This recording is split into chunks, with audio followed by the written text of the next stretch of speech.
할렐루야. 우리 옆에 있는 분들과 인사하십시다. 할렐루야. 반갑습니다.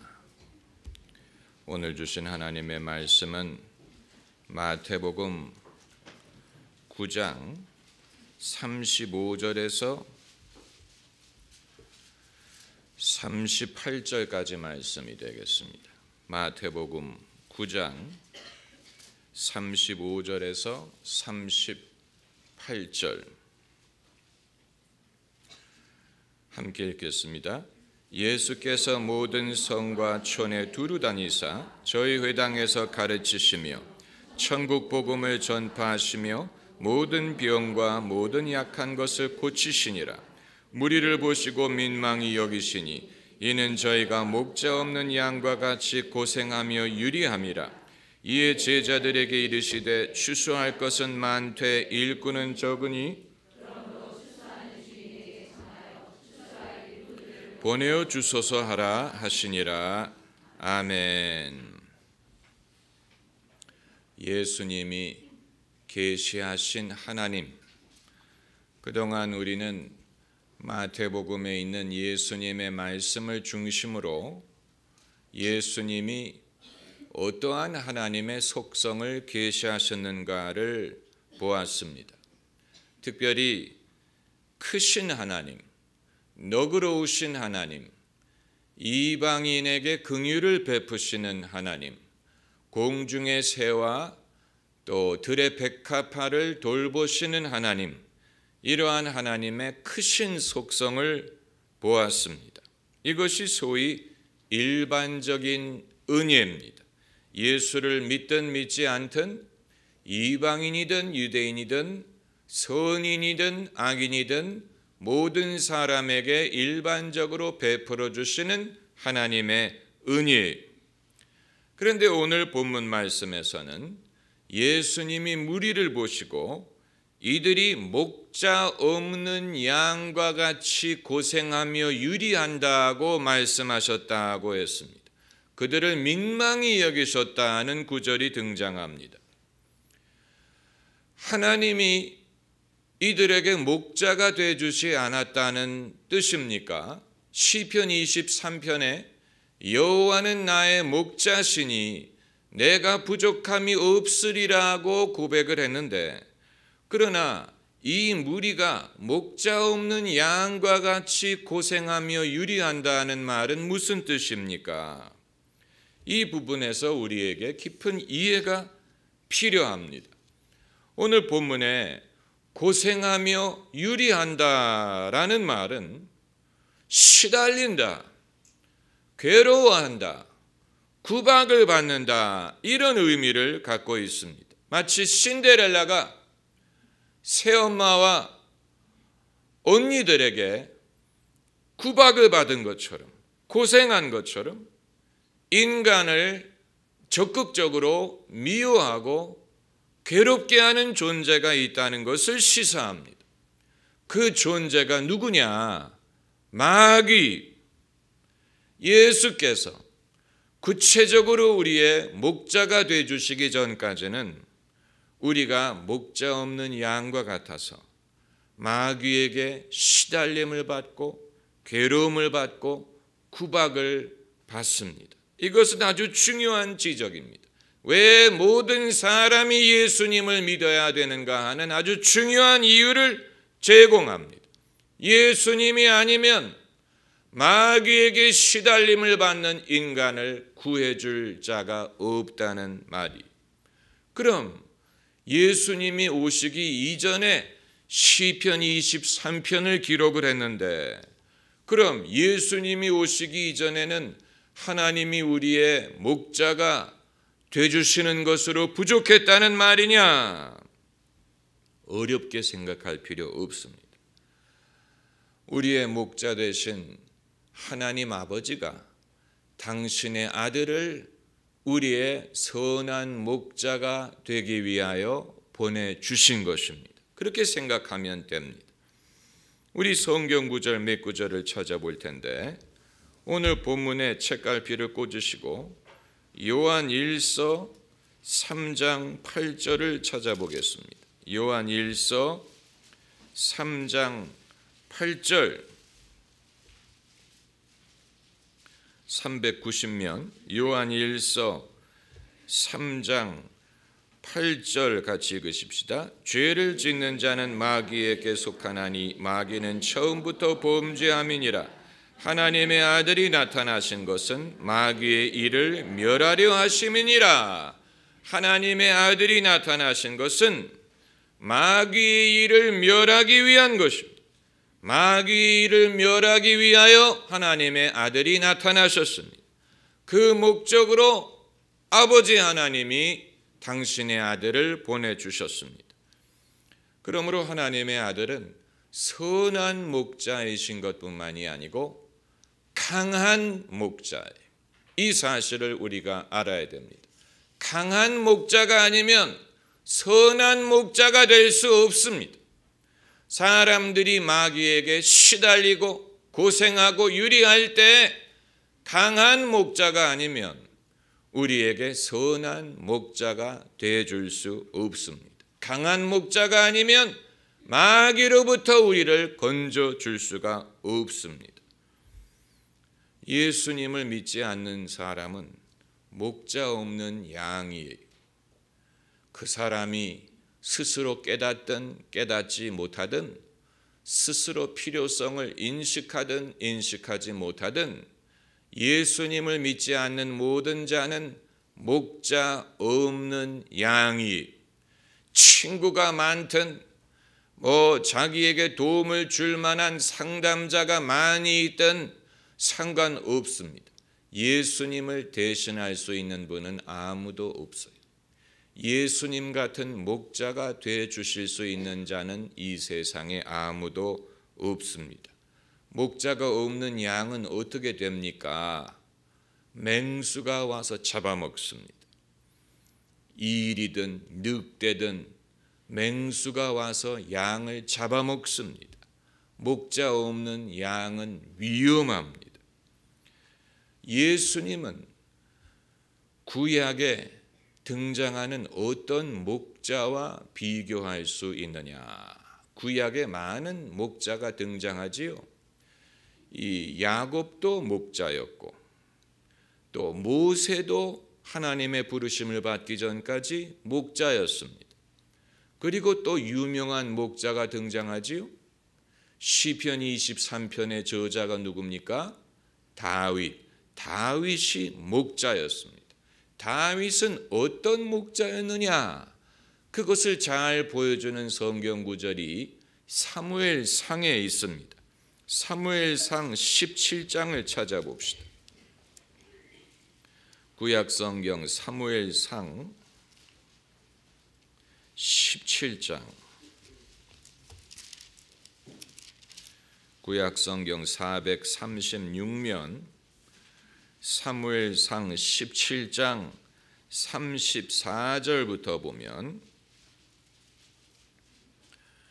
제가 읽겠습니다. 다윗이 사울에게 고하되 주의 종이 아비의 양을 지킬 때에 사자나 곰이 와서 양떼에서 새끼를 움키면 내가 따라가서 그것을 치고 그 입에서 새끼를 건져내었고 그것이 일어나 나를 해하고자 하면 내가 그 수염을 잡고 그것을 쳐 죽였었나이다.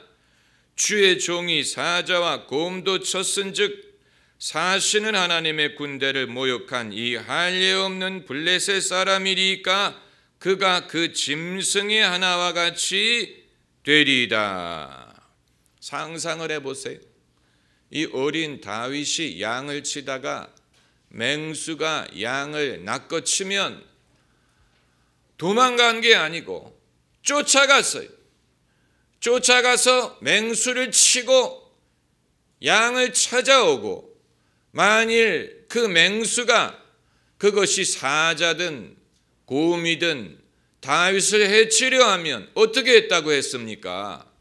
수염을 잡고 쳐 죽였다. 대단한 타잔이 따로 없어요. 다윗의 이러한 면을 알고 있는 사람이 몇 사람이나 있는지 알 수가 없고, 왜 이 구절에서 예수 그리스도가 어떠한 목자이심을 깨닫지 못하는지 알 수가 없습니다. 예수님을 다윗의 자손이라고 부르는데 다윗이 어떠했던 것처럼 예수님도 그러셨습니다. 다윗은 장차 오실 예수 그리스도의 이 표본이 우리의 목자로 오실 예수님을 그림자로 보여준 것입니다. 다윗이 어떠한 목자가 되었던 것처럼 예수님도 그러한 분이, 여기에서 사자와 곰이 상징하는 것은 마귀입니다. 마귀가 와서 누구를 훔쳐가느냐? 목자의 품을 떠나 헤매는 양을 가로챕니다. 마귀의 목적은 양을 멸망시키는 것입니다. 그런데 누가 와서 양을 구해주느냐? 바로 선한 목자 되신 예수님. 예수님은 강력한 목자 되십니다. 이것을 우리가 알아야 됩니다. 그러면 오늘날 예수님이 이러한 목자가 되어주시는 것을 우리가 어떻게 경험할 수 있느냐? 우리가 다윗처럼 사자와 곰을 쫓아가서 수염을 잡고 때려 죽일 수는 없는 일이 아닙니까? 마귀를 그런 식으로 대적할 수는 없습니다. 마귀를 손으로 때린다고 마귀가 없어지는 게 아니에요. 눈에 보이지 않는 존재. 그렇기 때문에 오늘 본문을 우리가 자세히 읽어야 됩니다. 오늘 본문으로 돌아가서 마태복음 9장 35절 말씀을 보면 예수께서는 목자 없는 양과 같은 무리를 위하여 어떤 일을 해 주셨는가? 그것을 지켜봐야 됩니다. 35절에서 예수께서 모든 성과 촌에 두루 다니사 저희 회당에서 가르치시며 천국 복음을 전파하시며 모든 병과 모든 약한 것을 고치시니라. 예수님은 목자 없는 양의 목자가 되어주시기 위하여 세 가지를 하셨는데, 첫째는 가르치셨고, 둘째는 복음을 전파하셨고, 셋째는 고쳐주셨습니다. 이 세 가지, teaching, 가르침이죠. preaching, 전파함이죠. 그리고 healing, 약한 자와 병든 자를 고쳐주신 것이, 이 세 가지를 하셨어요. 목사들도 마찬가지입니다. 목사라는 말은 pastor, 목자라는 뜻을 갖고 있는데, 오늘날의 목사가 목자 없는 양과 같은 무리를 위하여 그들에게 목자의 역할을 어떻게 해줄 수 있느냐? 어떻게 예수님이 이들의 선한 목자요 강력한 목자임을 경험할 수 있도록 도울 수 있느냐? 이 세 가지 방법을 통해서입니다. 말씀을 가르치고 복음을 전파하고 그리고 고쳐주는 일을 통해서입니다. 다른 마술적인 방법이 있는 것이 아니에요. 다른 어떤 방법으로 그들의 목자가 되어줄 수 있는 것이 아니에요. 그들에게 친절을 베풀므로 목자가 되어줄 수 있는 게 아니고, 친해짐으로 목자가 되어줄 수 있는 것도 아니에요. 이 세 가지를 예수님도 하셨어요. 예수님이 하신 것이 말씀을 가르치고 복음을 전하고 그리고 병자를 고쳐주는 일입니다. 아마 어떤 분들은 의학이 발달한 이 시대에 병이 있으면 병원에 가서 치료를 받으면 되는데, 그렇다면 예수님이 병자를 고쳐주신 이 치유 사역을 이 시대에 어떻게 이해할 수 있느냐? 이것은 시대와 상관이 없고 의학의 수준과 상관이 없습니다. 사람은 여러 가지 면으로 병들고 아파하는 존재이기 때문에 의학이 발달한다고 사람이 더 건전하다든가 더 강건한 게 아니에요. 수명이 늘어났다고 더 사람이 깨끗하고 더 건전하게 사는 것은 아닙니다. 사람은 여전히 여러 가지 방법으로 병들었습니다. 인생이 병들었어요. 그러므로 예수께서 병자들을 고쳐주시는 것은 그들의 이 신체적인 질환만을 고쳐준 게 아니고 그것을 통하여 그들의 인생이 회복되게 하신 것이죠. 그래서 문둥병자에게는 내 집으로 돌아가서 친족들에게 하나님이 베풀어 주신 은혜를 전하라. 그건 무엇을 뜻합니까? 그동안에 병자로 있을 때는 가족들로부터 단절되고 인간의 삶으로부터 단절되고 몸이 병든 것뿐만이 아니고 인생이 병들었는데 주님이 그를 고쳐주심으로 그의 인생을 회복시켜 주기를 원하신 것입니다. 주님의 치유는 이와 같은 면이 있어. 그냥 질병을 고쳐주는 것으로 끝나는 게 아니에요. 그의 삶이 영적으로나 또 가족이나 모든 면에서 회복되게 하기 위한 것입니다. 여러분, 우리는 가르치는 일과 전하는 일에 대해서는 익숙한데 고치는 일에 대해서는 좀 더 배워야 될 필요가 있습니다. 예수님은 이 세 가지를 다 하셨어요. 가르치고 전파하는 일뿐만이 아니고 힐링. 왜냐하면 백성들이 고생하고 유리하는 것을 민망하게 여기셨기 때문입니다. 이 병 고치는 은사가 내게 역사하는 것을 어떻게 느낄 수 있느냐? 민망한 마음을 느낄 때, 평소에는 나와 관심이 없다든가 불쌍하지만 어떻게 손을 쓸 수가 없다 이렇게 생각이 되는데 민망한 마음이 들 때가 있습니다. 어떤 고생하는 사람을 보고 민망한 마음이 들 때 그것은 성령이 내가 그 사람을 위하여 기도하라는 마음을 주시는 것이라고 보면 됩니다. 예수께서 병자를 고치기 전에 민망하게 느끼실 때가 많았어요. 나인성 과부의 아들이 죽어 그 엄마가 슬피 우는 것을 보고 예수님이 민망히 여기셨어요. 문둥병자가 주여 원하시면 나를 깨끗게 하실 수 있나이다 라고 할 때 예수께서 민망히 여기셨어요. 나사로가 죽어 무덤에 묻혀 있을 때 그 누이들이 우는 것을 보고 예수님이 민망히 여기셨어요. 예수님이 민망히 여기신 것은 그냥 정적인 반응인 것뿐만이 아니고 성령이 그 마음을 감동하시는 것입니다. 여러분, 민망히 여기는 마음이 없으면 간절히 기도해 줄 수 없습니다. 그냥 마지못해 하는 것이지. 그러나 민망한 마음을 성령이 주심으로 우리로 하여금 하나님의 마음을 느끼게 하시고 정성을 다해서 기도하게 하시는 것입니다. 할렐루야. 여러분, 내가 병을 고치는 은사가 어떻게 있겠습니까? 이런 얘기를 하지 마시고 민망한 마음을 느낄 때 하나님이 나에게 기도하라고 하시고 믿음으로 기도하라고 하시고 이 목자 없는 양을 민망히 여기게 하시는구나. 그것을 깨달을 수 있어야 됩니다. 하나님이 무슨 하늘에다가 구름으로 이 사람을 위하여 기도해 주어라 이렇게 쓰시는 그렇게 인도하실 거라고 생각하지 마세요.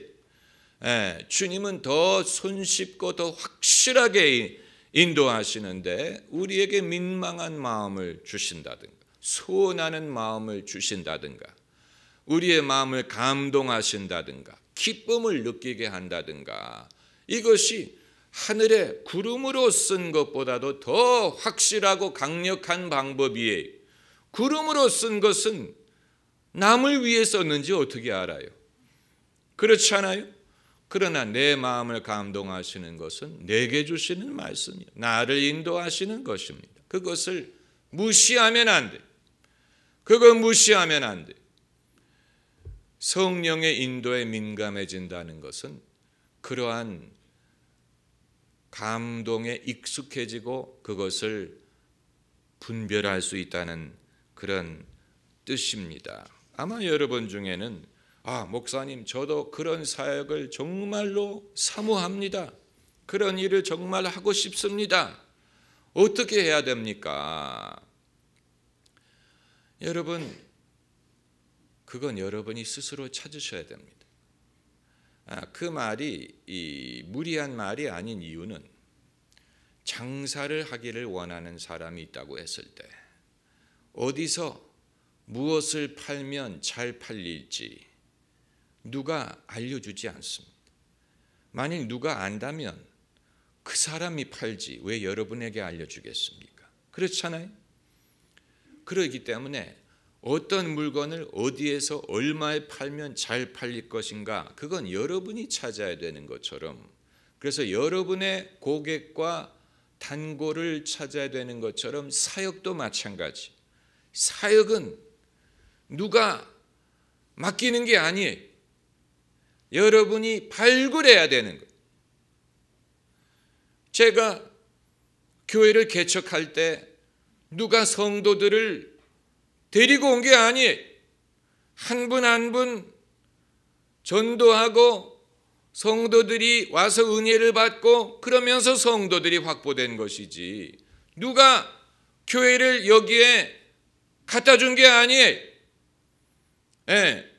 그러니까 장사로 치면 여기에서 단골을 얻어야 된, 그래야 교회가 형성이 될 수가 있었던 것입니다. 물건을 잘 팔고 싼 값에 팔고 다시 오게 하고 그런 것을 통해서 단골이 확보되는 것처럼 사역도 마찬가지. 사역은 이 많은 사람들이 나는 신학교를 가서 공부를 하고 졸업을 해서 안수를 받으면 누가 나에게 교회를 맡기겠지. 그건 별로 효과적인 방법이 아니에요. 누가 교회를 맡깁니까? 그리고 그렇게 해서 교회가 잘 된다는 보장이 없지요. 그것보다는 사역은 예수님이 하신 것처럼 마을과 촌을 다니면서 사람들에게 복음을 전하고 사람들이 모여들어요. 찾아와요.